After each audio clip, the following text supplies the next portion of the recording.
Delhi police head constable ministerial का जो है फिजिकल हो चुका है। तो कैंडिडेट जो है फिजिकल क्वालिफाई करके बाहर आ चुके हैं। तो कैंडिडेट से पूछते हैं इनका फिजिकल कैसा रहा। ठीक है, आप जो फिजिकल क्वालिफाई करके बाहर आ चुके हैं, ठीक है, भैया ने फिजिकल क्वालिफाई कराया है तो भैया को जो है ये मिली है। ठीक है, आप देख सकते हैं। ठीक है, पहले हम भैया से पूछते हैं, भैया आपके क्या, आपने फिजिकल क्वालिफाई कराया है, आपके क्या डॉक्यूमेंट्स मिस हो गए थे, आपको मतलब जो बता रहे थे आप तरीके से, आप उसके बारे में बताइए।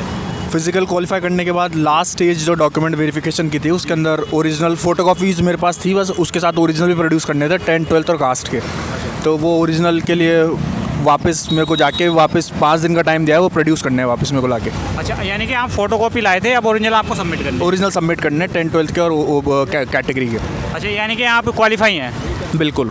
अच्छा, जो कैंडिडेट फोटोकॉपी लाए थे यदि वो क्वालिफाई हैं तो ओरिजिनल बाद में लाके जमा कर सकते हैं? ओरिजिनल बाद में लाके जमा कर सकते हैं। फोटोकॉपी थी मेरे पास, ओरिजिनल नहीं था, उन्होंने बोला ओरिजिनल भी लेके आना है 10th 12th के और कैटेगरी वाले, बस वो प्रोड्यूस करने हैं लास्ट स्टेज थी डॉक्यूमेंट वाली, बाकी तो क्वालिफाइड ही हैं। बाकी हाँ फिजिकल। अच्छा, जिस तरीके की चीट क्वालिफाइड की भैया को मिली, आपको मिली इस तरीके की चीट? उस तरीके की बस वो फॉर्म पे बाद में अटेस्टेड करने के बाद ये वाली चिट जब मिलेगी, जब हम लाके प्रोड्यूस करेंगे, बस वो फॉर्म पे क्वालिफाइड पे आके फॉर्म पे क्वालिफाइड का स्टैंप लगेगा, उसके बाद मिलेगी हमको ये। उसके बाद मिलेगी। अच्छा, जो फिजिकल दिया था मतलब क्या प्रोसेस हुआ, कुछ बताएंगे आप? 1 मिनट। पहले तो वही 7 मिनट में 1600 मीटर वाली रन थी और मेरा भैया का बैच सेम ही था, 9 लोग तो उसमें थे और 3 लोग लॉन्ग जंप पे थे। तो 38 का मतलब ऑलमोस्ट 80% का रहा रेशियो, मतलब काफ़ी सही है, मतलब ठीक ठाक रेशियो रह रहा है पास का। और 100 और लॉन्ग जंप हाई जंप में तो 100% ही है सक्सेस रेट, 1600 वाली में ही है, बस उसमें यही है कि आप भागते रहो। अच्छा, ठीक है, भैया को जो है भैया का फिजिकल क्वालिफाई है, डॉक्यूमेंट्स की वजह से भैया को ये वाली चिट नहीं मिली है। ठीक है, भैया जब 5 दिन बाद आकर अपने डॉक्यूमेंट सबमिट करेंगे तो भैया भी इसमें क्वालिफाई की रेंज में आ जाएंगे। ठीक है, आपका नाम? सचिन मीना। क्या नाम है? सचिन मीना। अच्छा, आपका फिजिकल क्वालिफाई हो चुका है? जी सर। अच्छा, जो फिजिकल क्वालिफाई होने के बाद में आपको ये चीज़ मिली है, ठीक है, जब आपका फिजिकल जैसे ही आपने ग्राउंड मतलब एंट्री करी थी तो क्या क्या डॉक्यूमेंट्स लिए गए थे? कैंडिडेट को बताइए, जो कैंडिडेट आगे फिजिकल देना आएंगे पूरी डिटेल बताइए, क्या डॉक्यूमेंट्स आपके लिए थे। ठीक है, लेने के बाद में आपकी रेस हुई थी आपकी, फिर हाई लंबी ऊँची को सब पूरी डिटेल बताइए किस तरीके से क्या हुआ। देखिए, जैसे ही हम गेट पे पहुंचेंगे तो वहाँ वो लाइन लगा देंगे, तो 7 बजे से पहले एंट्री नहीं होगी, बाकी आप पहले आके आप लाइन में खड़े हो जाओ, उससे कोई फ़र्क नहीं पड़ेगा। तो जैसे ही आप लाइन में जाएंगे तो वो वहाँ पे हमारा एडमिट कार्ड और एक आईडी और फ़ोटो चेक करते हैं, बस गेट की यही प्रोसेस है। उसके बाद अंदर भेज देंगे सभी बच्चों को। अंदर जाने के बाद वो हमारा एडमिट कार्ड लेंगे, एडमिट कार्ड लेने के बाद हमारा एक साइन होगा, साइन के बाद हमें चेस्ट नंबर मिल जाएगा। चेस्ट नंबर से जो सीरियल नंबर मिलेंगे उससे हमारे बैच बन जाएंगे 50-50 के। तो जो बैच बनेगा उस हिसाब से फिर हमें रनिंग के लिए लेके जाएंगे, 1600 मीटर करवाएंगे 7 मिनट में। तो रनिंग के बाद में जैसी रनिंग फिनिश होगी तो हमें 10 मिनट का उन्होंने ब्रेक दिया था कि आप थोड़ा रेस्ट कर लो।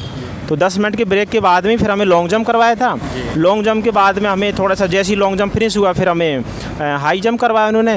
हाई जंप के बैच में रेस में कितने डिस्क्वालीफाई हुए थे? हाँ, मेरा और भैया का सेम बैच था, तो हमारे बैच में रेस में 9 बंदे डिस्क्वालीफाई हुए थे। अच्छा, लॉन्ग जंप पे कितने हुए थे? लॉन्ग जंप में 3 हुए थे। हाई जंप में कोई बंदा फेल नहीं हुआ।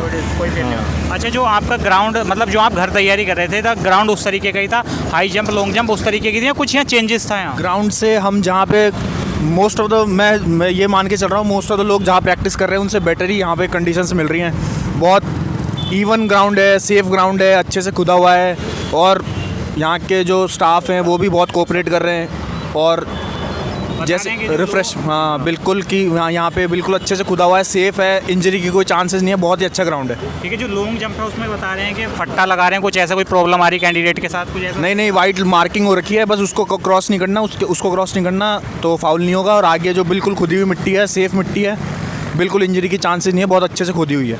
अच्छा, ठीक है, आपका जो ये रेस और आपकी हाई और लॉन्ग जंप के बाद आपके क्या क्या डॉक्यूमेंट्स चेक हुए थे उसके बारे में बताइएगा। डॉक्यूमेंट्स के लिए उन्होंने 10th की मार्कशीट, 12th की मार्कशीट, अगर ग्रेजुएशन की मार्कशीट आपके पास है और आपको देनी है तो दो, नहीं देनी है तो कोई ज़रूरी भी नहीं है। ये डॉक्यूमेंट्स उन्होंने चेक किए थे और इन्हीं की फ़ोटोकॉपी ली थी। और मेन था कास्ट सर्टिफिकेट, अगर आपको रिलैक्सेशन चाहिए, अगर नहीं भी चाहिए तो भी वो मांग रहे थे कास्ट सर्टिफिकेट। हाँ, तो ये सब ओरिजिनल डॉक्यूमेंट दिखाने और इनकी एक फ़ोटोकॉपी सबमिट करवानी है वहाँ। ठीक है, जो फार्म भरते वक्त कास्ट सर्टिफिकेट लगाया था, यदि उसकी डेट ओवर हो गई, किसी ने रिन्यूअल करा लिया तो पहला वाला चाहिए, अब वाला चलेगा? रिन्यूअल वाला भैया आपका था ना? रिन्यूड चलेगा, रिन्यूड पहला नहीं चलेगा, रिन्यूअल चलेगा? रिन्यूड चलेगा, उसका भी ओरिजिनल चलेगा, बिल्कुल। अच्छा, जो मेरी लास्ट स्टेज थी डॉक्यूमेंट वेरिफिकेशन की, सब कुछ होने के बाद, क्वालिफाइड होने के बाद, तो मेरे पास फोटोकॉपी सारी थी। वो बोले कि बस ओरिजिनल लेके आना है आपको, फोटोकॉपीज़ है आपके पास। तो मेरे को सिर्फ ओरिजिनल ला के दिखाने और कुछ नहीं करना। अच्छा ठीक है, जो नेक्स्ट कैंडिडेट आगे फिजिकल देने आने वाले हैं, आप उन्हें कोई टिप्स देना चाहेंगे रनिंग में, क्या डॉक्यूमेंट्स लाएं, ठीक है, और हाई लॉन्ग जंप में कोई टिप्स देना चाहेंगे आप? देखो लॉन्ग जंप में, हाई जंप में और रनिंग में टिप्स एक है कि एक तो देखो घबराना नहीं है, मेन बात यही है घबराना नहीं है। जैसे जो 9 लोग जो थे जो डिस्क्वालीफाई हुए थे रनिंग में, वो थे जिन्होंने रनिंग की नहीं थी, वो कोई रुक गया था कि नहीं मुझसे नहीं होगा, बस ये है। जो लोग दौड़े थे ना प्रॉपर लाइन तक वो पास हुए थे सारे बंदे। हाँ, तो ये है कि आपको थोड़ा स्लो भागना है, ऐसे नहीं कि जैसे आपने स्टार्ट किया और आप एकदम से तेज़ भाग गए, बीच में पता चला आप तीसरे राउंड में जाके आप रुक गए, स्लो हो गए। नॉर्मल भागो, आराम से रेस हो जाएगी, कोई दिक्कत नहीं है, बहुत टाइम होता है 7 मिनट। और यहाँ वाले वजीराबाद सेंटर में ये वाला बेनिफिट भी है क्योंकि टेक्नोलॉजिकली ये काफ़ी बेटर हैं। इनमें आपको गैप मेंटेन रखने का ध्यान रखना पड़ेगा। मेरी तो टिप यही रहेगी कि आप चाहे पीछे खड़े हो रहे हो चाहे आगे खड़े हो रहे हो, आपको उसका कोई एडवांटेज और कोई डिसएडवांटेज नहीं है। आपके चेस्ट नंबर में चिप है, वो आपका हर 200 मीटर और 400 मीटर पे वो रिकॉर्ड कर रही है आपको। आप अगर एंड में भी जा रहे हैं तो आपका टाइम जब आपने एंटर किया जब ही स्टार्ट होगा वो, कि उससे कोई फ़र्क नहीं पड़ता आप बैच में आगे भाग रहे हैं या पीछे भाग रहे हैं, वो चिप से ही आपका टाइम स्टार्ट होगा और उससे ही ख़त्म होगा। तो ये चीज़ बहुत सही है यहाँ पे कि आपको उसकी लोड लेने की ज़रूरत नहीं है, बस आपको गैप मेंटेन करना है कि मैं भागता रहूँ और गैप किसी के आगे पीछे ना आ जाऊँ या फिर किससे भिड़ ना जाऊँ। इसके यहाँ पे चिप है, चेस्ट नंबर में चिप है, तो वो एक बहुत ही पॉजिटिव फैक्टर है यहाँ पे। अच्छा ठीक है, जो ये वजीराबाद का सेंटर है, नेक्स्ट कैंडिडेट यहाँ फिजिकल देना आएंगे, तो आप यहाँ जब आए थे तो यहाँ कोई रूम की व्यवस्था आपने करी थी? तो रूम की व्यवस्था थी, आपने रूम लिया था, क्या रेंट था, उसके बारे में कैंडिडेट को बताइए। कैंडिडेट इस चीज़ के बारे में काफ़ी ज़्यादा पूछ रहे हैं कि यहाँ रूम की व्यवस्था वजीराबाद में हो जाएगी या नहीं होने की, उसके बारे में बताइए। देखिए रूम का बहुत सही था, मैं यहाँ पर रुका हुआ हूँ पिछले 2 दिन से, तो रूम का उन्होंने 200 रुपये पर कैंडिडेट लिया था।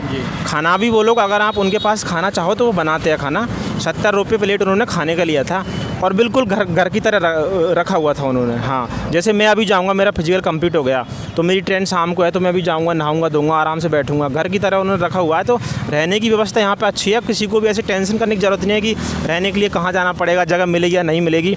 रहने के लिए एकदम सेफ़ है, बहुत सही जगह है यहाँ पे। अच्छा, जो आपका रूम था वो फिजिकल ग्राउंड से कितना दूर था? 100 मीटर है, बिल्कुल पास में है, 2 मिनट में आना जाना है, यानी कि जस्ट सामने? हाँ, जस्ट सामने ही है। हाँ, यानी कि रहने की कोई व्यवस्था नहीं? रहने की अच्छी व्यवस्था है यहाँ पे, कोई आपको रहने के लिए कोई दिक्कत नहीं है किसी को भी। अच्छा ठीक है, भैया के लिए नेक्स्ट फेज़ के लिए बेस्ट ऑफ लक। चलिए, थैंक यू।